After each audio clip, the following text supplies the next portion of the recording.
All right, so I have my cornstarch dough here. I used quite a bit more than 1.5 cups of cornstarch to make this. I stirred in quite a bit more and then sprinkled on a bunch when I was kneading it to get rid of that stickiness.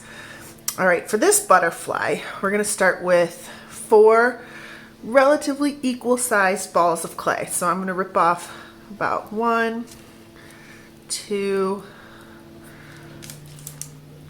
3, and 4. So they're about the same size.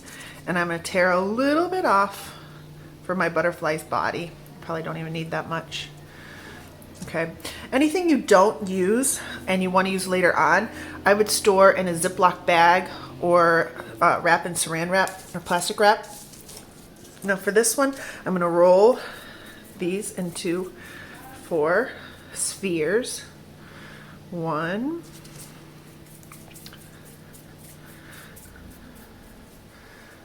2,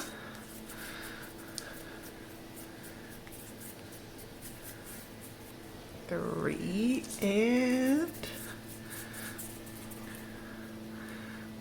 4. And I'm going to use the palm of my hand to kind of smash them down into pancakes. 1. Now I really don't want to pick this clay up as I'm working with it. If I were to pick it up right now, it's really kind of soft still. It would stretch and make it these other crazy shapes, and I want to keep it circular.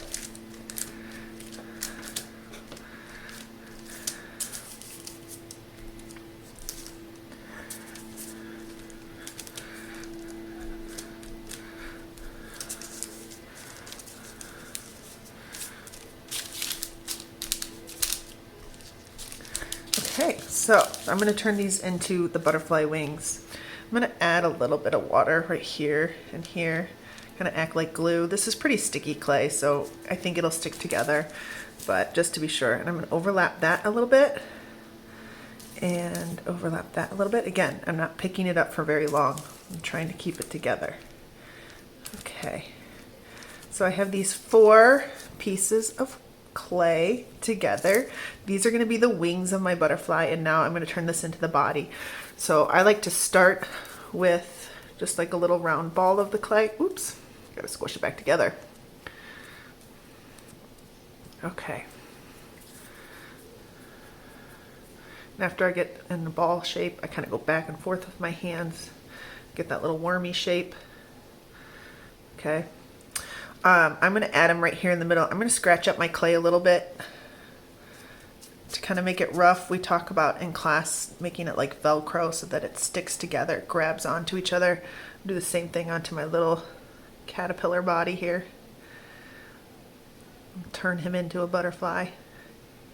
I'm just using a toothpick to do this. You could probably even just use like a plastic fork. A little bit of water just to add some stickiness. And take my little wormy body and lay it right on. I took him right from my hand and laid him on. If I tried to move him around too much, I think he would stretch a bunch. Okay, and there's my little butterfly. You can kind of shape your wings if you want to shape them a little different. Some little points.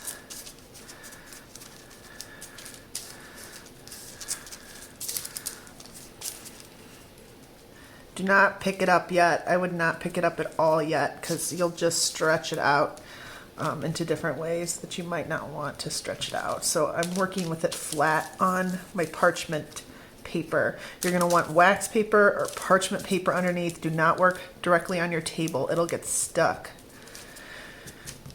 All right, if you want to add some decorations, one tool I like to use are anything hollow like this that's rounded shape. So a marker lid or my glue stick, and I can just kind of press it in and turn it a bit, and that will add some designs. I'm not pressing all the way down to the table. That'll cut a big hole in my clay that I don't want. I'm going to use my marker lid. And the clay also, if you press too hard, could get stuck in there. So do not press too deep. I'm pressing enough where I can see it squish down and then lifting up.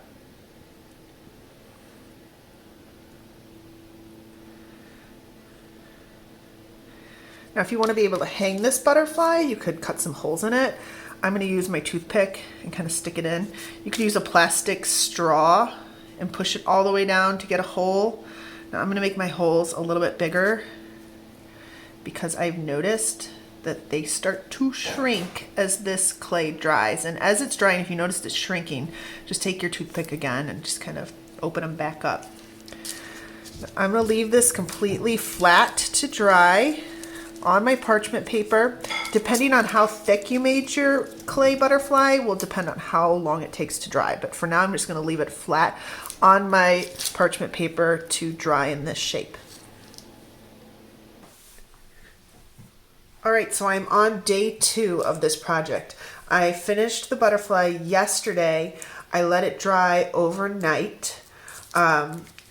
It's still a little bit soft, especially on the back. It kind of looks like the parchment paper on the back, but that really doesn't bother me. But it's still a little bit soft. The top part though is firm enough that I could start to add color, and that's what I've been working on here. You can see that I've been adding color to this. I'm using a permanent marker to do the black outlines. I wanted it to kind of look like a monarch butterfly. So I'm using lots of bold black outlines with a Sharpie permanent marker. And then the color that you see on the inside there is done with just regular marker. I'm thinking you could probably also use watercolor paint to do that. So I'm gonna go ahead and keep drawing on mine to kind of show you how I did this. And I'm gonna keep it symmetrical since butterflies are symmetrical. This side of the butterfly looks like that side of the butterfly. So I'm gonna try to keep it pretty much symmetrical and use my materials to fill this butterfly in with some color.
Okay, so I finished with all my black outlines, and I used a black permanent marker on purpose because when I put my color in, I'm going to use a touch of water to get those colors to kind of blend together like a paint.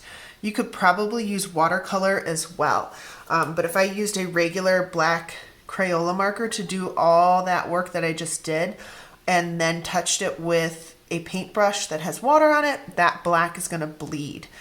You can also color on this with marker and not use a water and paintbrush mixture to blend it. It still will work really nice. This clay, I was really impressed with how smooth it dried. So coloring on it is pretty easy. And even blending your regular markers would look nice. Or if you have colored Sharpies, that would probably look really pretty too. But here you can see the color goes on really easily with just a regular Crayola marker. I like to use multiple colors just to get a nice color blend and make it look more interesting. These are the colors I chose to use, these orange and red and yellow, but you can choose to use whatever you'd like. Now, as you can see, the markers already on their own really do mix when they touch. So you can skip the brush and water, but I'll show you what it looks like. And I use very little water. I do not want this to be dripping. So I just put a tiny bit of water on the tip of my brush, and then I just kind of rub it over where the colors meet to kind of turn it into paint. Now the difference is not that big between just coloring with marker and then adding the water, but I like that little extra touch, but it is something you could totally skip and you'd still have very beautiful results. All right, so I'm going to continue. working on this and filling it in with color.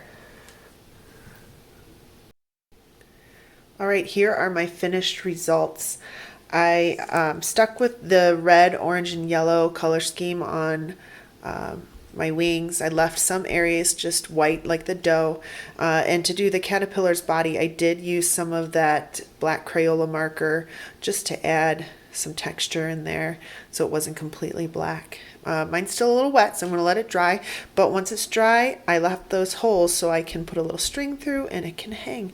And I can't wait to see your beautiful work. I hope you had fun.